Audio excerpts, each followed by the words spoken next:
So, you all maybe went into music therapy for many different reasons, but you know that rhythm and music affects the body in a certain way. We know these three things here that I put. Listening to music is accompanied by a slight rise in blood pressure. Ok, donc elle a dit que tout le monde est venu ici en musicothérapie pour une certaine raison et que ici elle pense qu'il y en a trois et donc elle les a marqués, donc écouter la musique accompagne en fait le la pression du sang. Ouais, la pression du sang, voilà. Yeah, and the human heart, the human heart rate can be varied over a certain range by entrainment with the external stimulus. You can raise the heart rate or slow it. Ouais, donc le cœur bat plus vite ou plus lentement par rapport au stimulus extérieur. Yeah, and musical rhythm is a pacemaker in terms of the effects of perceived rhythm on the respiratory pattern, breathing. A pattern which serves both metabolic and behavioral functions. Ok, donc which one? Pacemaker? Pacemaker, yeah. Like set the pace. It makes a beat, a pace for you to breathe. La musique et surtout la pulsation se cale aussi sur la respiration et tout ce qui est métabolique et les fonctions en fait du corps. C'est ce que tu compris. So these are some things you understand. You know, you already know about music or rhythm. Anyone want to raise your hand? Tell me something else you know about the power of rhythm, how it affects you, something that you like. Est-ce que quelqu'un peut dire quelque chose sur ce que le rythme peut ajouter de plus sur soi-même en fait? C'est ça la question. Yeah. Can it make you dance? Yeah. Yeah. It makes you want to move. Okay. Good. Anybody else? Okay. Good. No.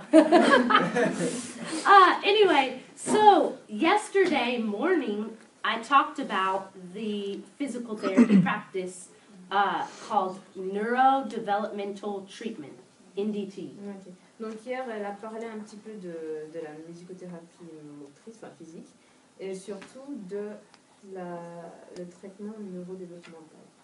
Ça s'appelle NDT. Do you remember? Yes. A little bit. Okay, so this is their theory, their philosophy, the way they practice and treat the patient. And our techniques, neurologic music therapy, parallels. They go together well. They work together well.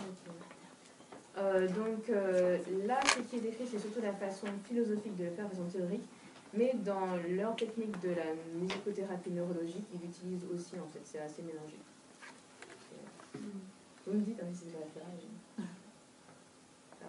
là. So, in my world, in my hospital, I can easily work with the PT and the OT because everything we believe just automatically goes together.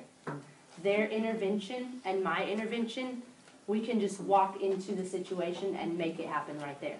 D'accord, donc elle dit qu'en fait, dans l'hôpital où elle travaille, c'est assez facile en fait de lier les thérapies physiques et la musicothérapie en fait. Pour elle, c'est très naturel en fait de travailler ensemble. Is that more because you've worked with them in the past or just because of how similar NMT and the NDT are?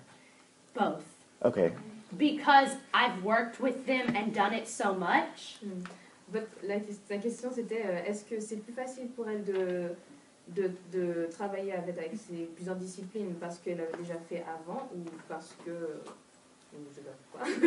et elle a dit en fait les deux. And also because our techniques just kind of automatically go together. Both. Yeah. So, like sometimes someone might call me, hey, I need you to come and see this patient for gait training, to walk. Will you come and just bring the rhythm? That's what they say to me. D'accord, donc on l'appelle souvent pour lui dire, par exemple, pourquoi tu ne viendras pas m'aider avec ce patient pour l'aider à marcher en fait. Et elle dit, ok, bah bien. They don't have to fully understand what I do, the scientific. They just can see it and know it works, and they know what to ask me for. Et ouais, ils n'ont pas besoin de vraiment savoir ce qu'elle fait, et pour eux, ça marche directement. Donc, ils disent, ok, allez.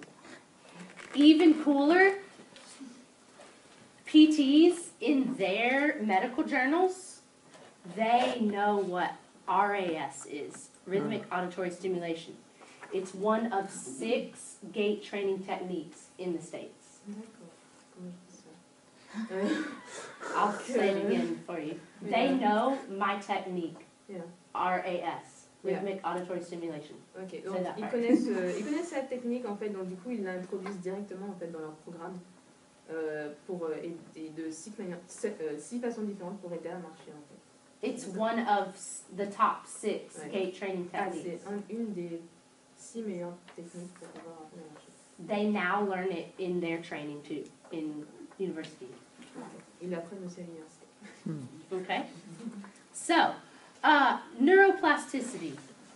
You've heard about it the past 2 times we've spoken. Have you heard of that term also in school? Yeah? Okay, good. So you know what that is. I don't have to read that. I'm trying to get through here.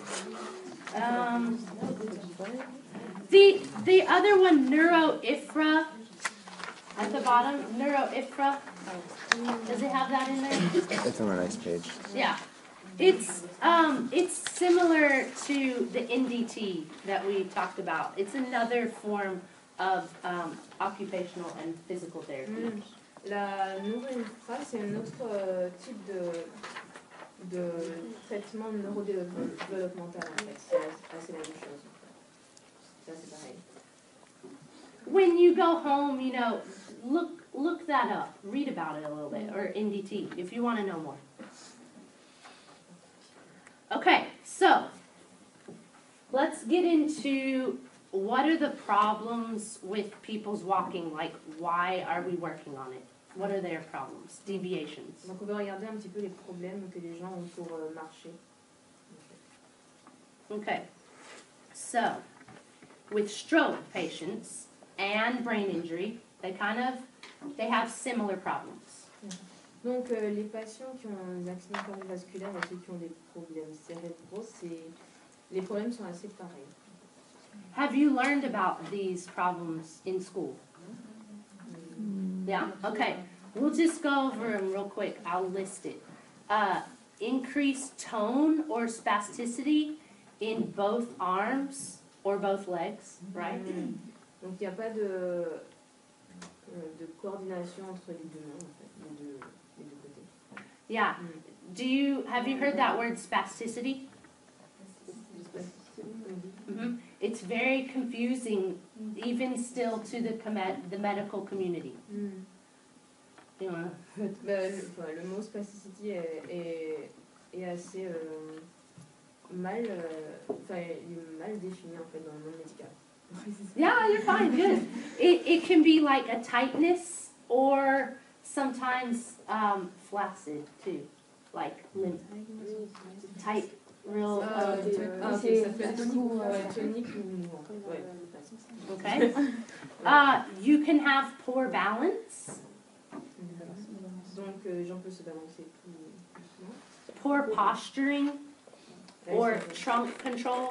Soit ils sont recourbés ou alors ils sont très droits.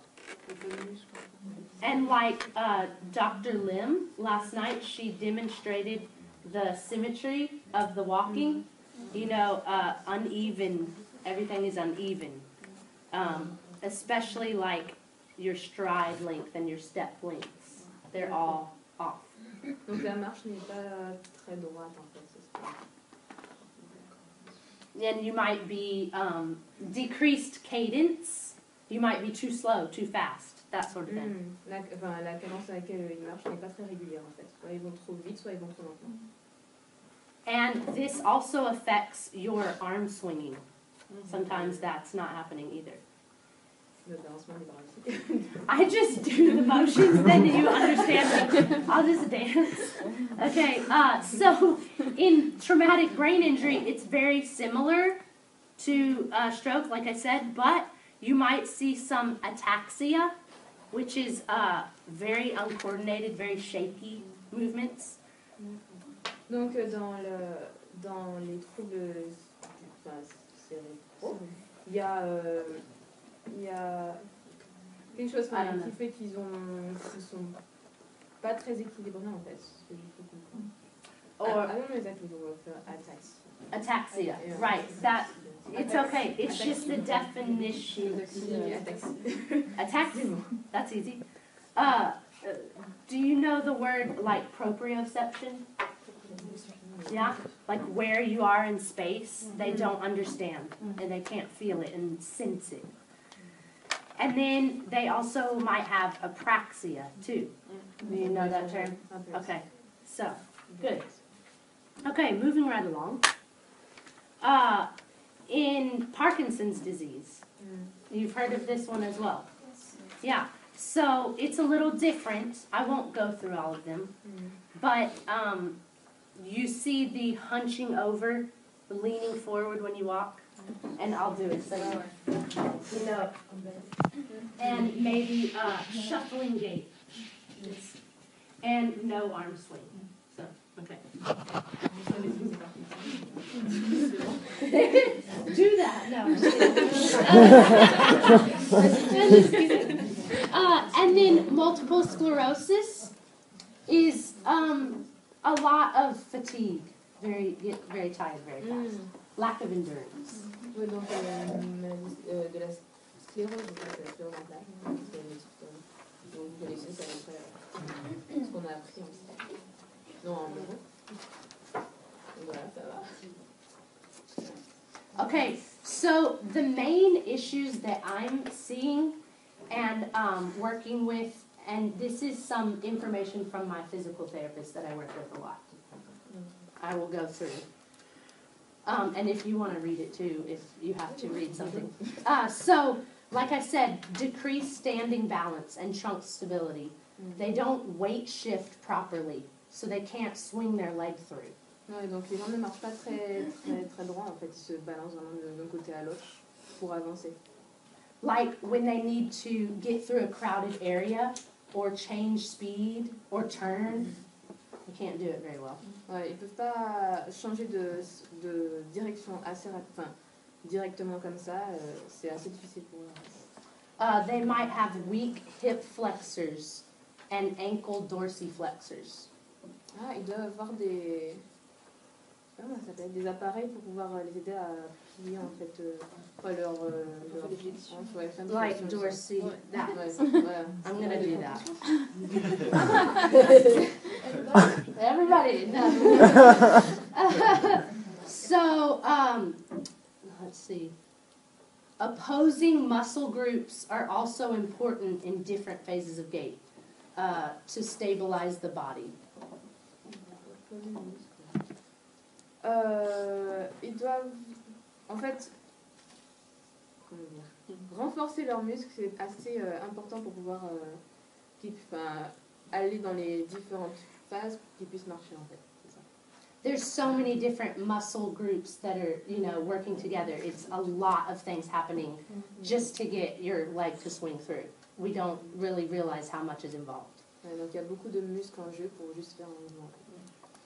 Okay, like I said, spasticity or a contracture, it may limit your range of motion in your hip and your knee and your ankle.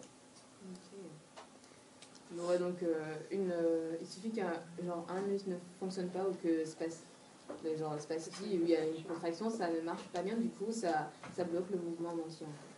It might get stuck. Yeah. Okay, the basal ganglia damage is what we're usually seeing. That's where ataxia is happening a lot. And with Parkinson's disease, basal ganglia, the part in your brain. Ah. That's what makes you have the stooped posture and the shuffling gait. Donc elle parle de... Ouais, ganglion de la base, je cherche en français. Le ganglion de la base, c'est la zone dans le cerveau qui est à l'origine de tout ça, en fait. Okay, and I talked about the other two, like proprioception and stuff. I want to read you what she said, okay? So this is like a testimony from a PT, a physical therapist that I work with a lot.